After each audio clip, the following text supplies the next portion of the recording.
نوجوانوں میں یہاں پر ڈاکٹر سریتی کتابیں بھی ہیں، شہید مطہری کی بھی کتابیں ہیں، موجود ہیں، اس کو ضرور پڑھیے. اس لیے کہ دیکھیے جو شہید مطہری کی کتابوں میں جو بات میں کہنا چاہتا ہوں، شہید مطہری کی کتابوں میں صرف معلومات نہیں حاصل ہوتی ہیں، معلومات نہیں کہ ایک چیز ہمیں پتہ چل گئی، بلکہ ایک فکر پیدا ہوتی ہے خود انسان کی.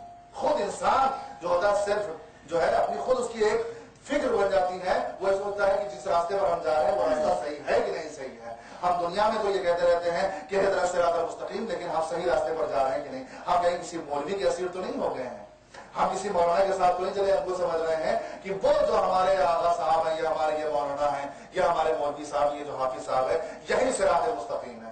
دنیا بھر ہم یعنی پوری زندگی انہی کو ہم صراط مستقیم سمجھتے رہے، اور مرنے کے بعد پتا چلا کہ یہ تو مغضوب علیہم تھے، یہ تو مغضوب علیہم تھے. تو ہم دنیا میں جب آئیں تو اپنی آنکھوں کو کھلا رکھنا چاہیے. ہمارے سامنے علم ہے، علم کے لیے ہمارے پاس کتابیں ہیں، کتابوں کے لیے کتابوں دیکھیے کسی بھی عقیدے کو سمجھنے کے لیے شخصیتوں کا سہارا نہ لیجیے کہ فلاں صاحب اس چیز کو مانتے تو ہمیں ماننا چاہیے، ہمارے دادا مانتے تھے تو ہم کو اس چیز کو ماننا چاہیے، ہمارا عقیدہ ایسا ہونا چاہیے، ہماری ماں نے سکھایا ہے اس لیے ہمارا عقیدہ ایسا ہونا چاہیے. نہیں، عقیدوں کو پڑھ کر سمجھیے. ہمیں شخصیتوں کو دیکھ کر عقیدے کو نہیں ماننا ہے. اس لیے مولا کائنات نے صفین کے میدان میں کہا تھا، جب کسی نے کہا کہ حق کدھر ہے، حق کدھر ہے، حق کدھر ہے، تو ایک دفعہ کہا شخصیتوں کو دیکھ کر حق نہ پہچانو، بلکہ پہلے حق کو پہچانو، پھر فیصلہ کرو کہ کون سی شخصیت کدھر جا رہی ہے. شخصیتوں کو پہچانو، شخصیتوں کو دیکھو. اور اسی لیے مشہور و معروف جملہ مولا کا ہے کہ یہ نہ دیکھو کہ کون کہہ رہا ہے، یہ دیکھو کہ کیا کہہ رہا ہے. یہ نہ دیکھو کہ کون کہہ رہا ہے، یہ دیکھو کہ کیا کہہ رہا ہے. ہو سکتا ہو کہ جرمن کے رہنے والا کوئی بھی فلاسفر کو اچھی بات کہہ رہا ہو، عقیدہ سمجھانے کے لیے، تو یہ نہ سوچیے کہ نہیں ہے یہ تو وہ ہمارے مذہب کا نہیں، اس کو نہیں پڑھنا چاہیے. نہیں، بالکل پڑھیے.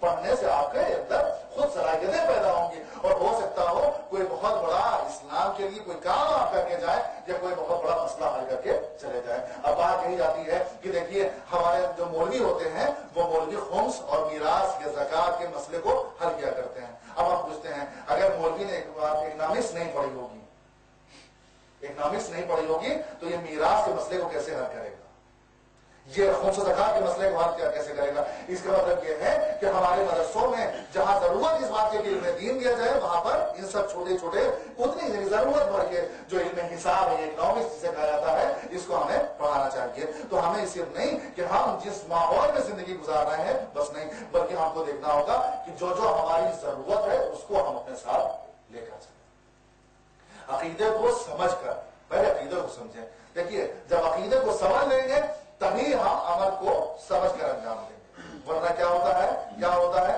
کہ ہماری وہ چیز عبادت نہیں رہتی، عادت بن جاتی ہے. دونوں چیزوں میں فرق ہے. عبادت الگ چیز ہوتی ہے اور عادت الگ چیز ہوتی ہے.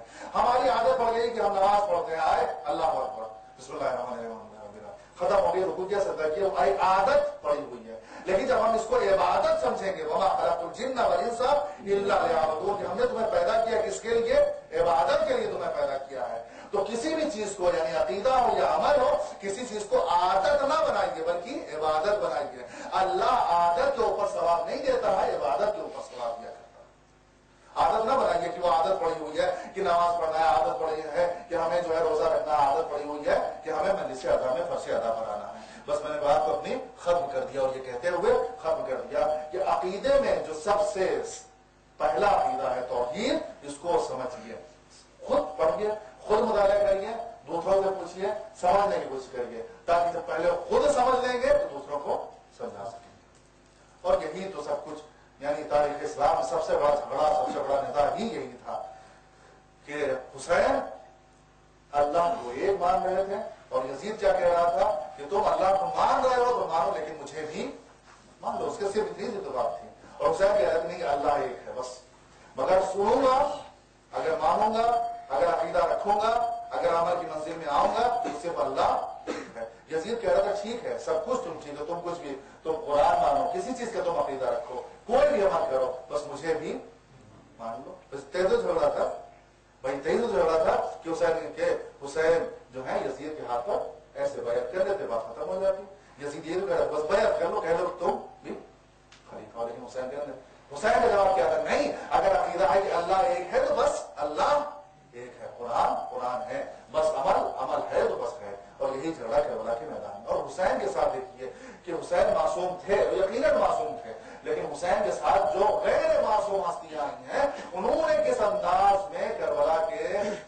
قربانیاں پیش کی ہیں. کس انداز میں؟ کس انداز میں؟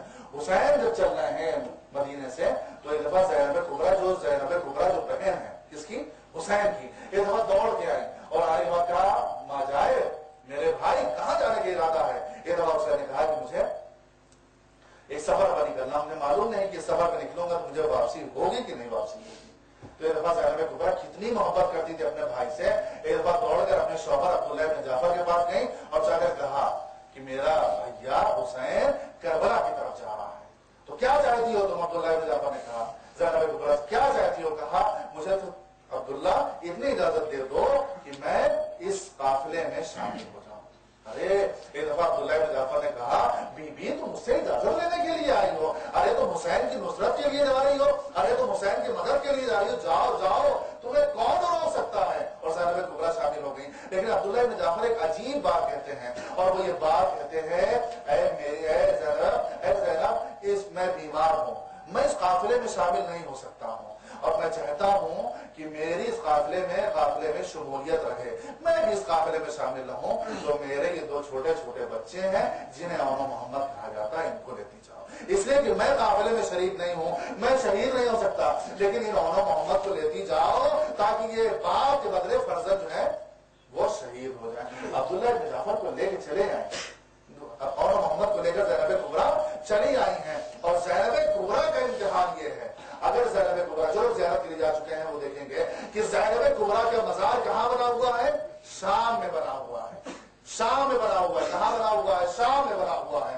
اور جب جناب سید سجاد جب سے پوچھا جاتا تھا کہ سب سے مشکل مرحلہ کون سا تھا تو وہ یہ کہتے تھے الشام الشام الشام الشام الشام الشام. زینب کبریٰ کی جو مجاہد ہے، مجاہدہ ہے، جو جہاد شروع ہوا ہے وہ حسین کے شہید ہوتے ہی، حسین کے شہید ہوتے ہی، اس لیے کہ روز عاشور جب حسین رخصت آخر کے لیے آئے ہیں تو تاریخ یہ کہتی ہے کہ جب اپنے ذوالجناح پر سوار ہونا چاہتے تھے تو ایک دفعہ ذوالجناح کے کنارے آئے اور کھڑے ہو گئے. ایک دفعہ دائیں دیکھا، ایک دفعہ بائیں دیکھا، ایک دفعہ دائیں دیکھا، ایک دفعہ بائیں دیکھا. ارے زینب کبریٰ سمجھ گئی کہ حسین کیا سوچ رہے ہیں، کیا سوچ رہے ہیں. حسین یہ سوچ رہے ہیں جب مدینے سے چلے تھے تو ہم سوار ہونا چاہتے